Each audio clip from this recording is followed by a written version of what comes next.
All right, hello, we are back at the Shome project south of Iowa City. We're going to show you some of the things that we've been up to.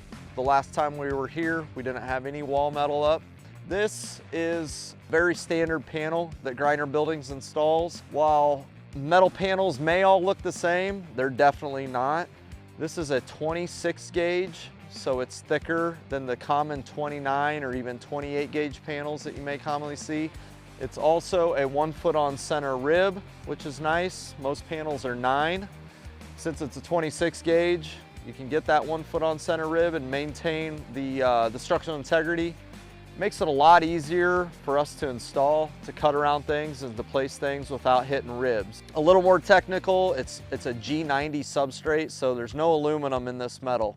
It's a straight zinc, so we will have no issues with little rust edges forming around that you commonly see with galvalume metal. One final thing about the panel, even though you can't tell right now because both paint styles look the same, over time this panel will fade a lot slower than common panels because it's what we call PVDF resin in the paint. It's commonly heard or known as TRINAR. This is actually TRINAR.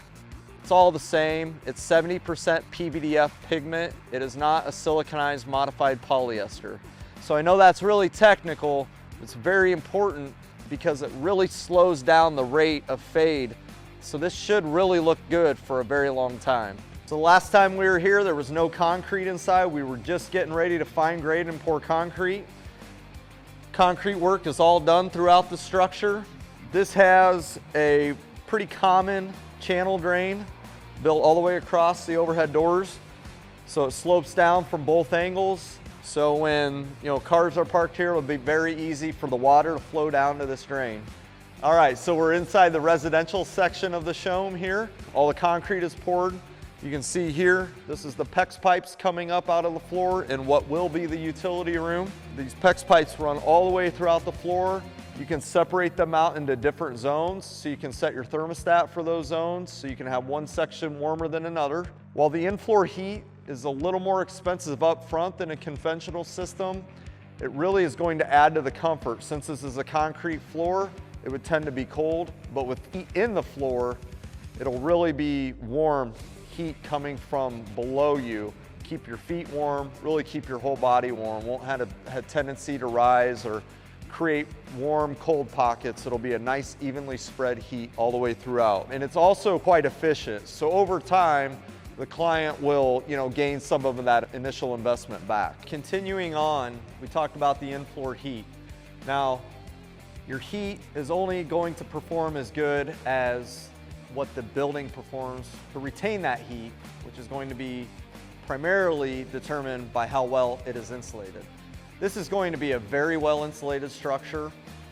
Starting off with under the slab, we have R14 spray foam. While most of the time under slab is going to be a 2-inch extruded foam board insulation, which is 4x8 sheets that are taped together, this is actually spray foam. So we expect that to seal better, to be tighter, and just perform overall better. For the wall insulation, this is going to have an R28 spray foam.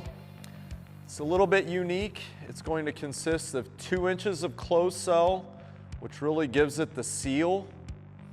But then we're also going to have 3.5 inches of open cell spray foam.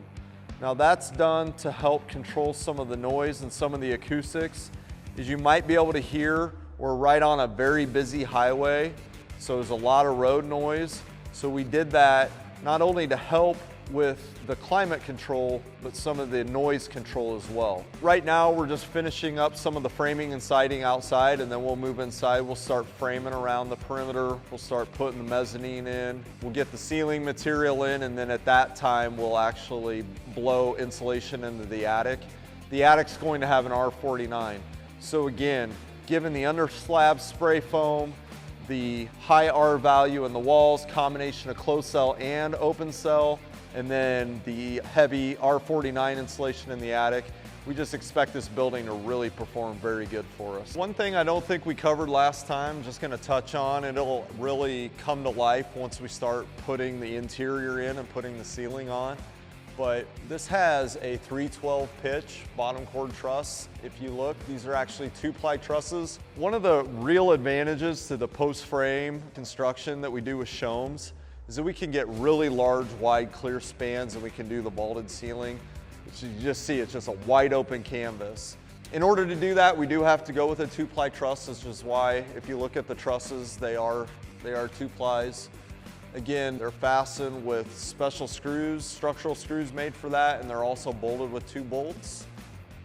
If you just kind of look across there, you can see all the different types of bracing that we have in the roof system, plus the OSB, which really adds a lot of strength as well. So it should just be really cool when it's done.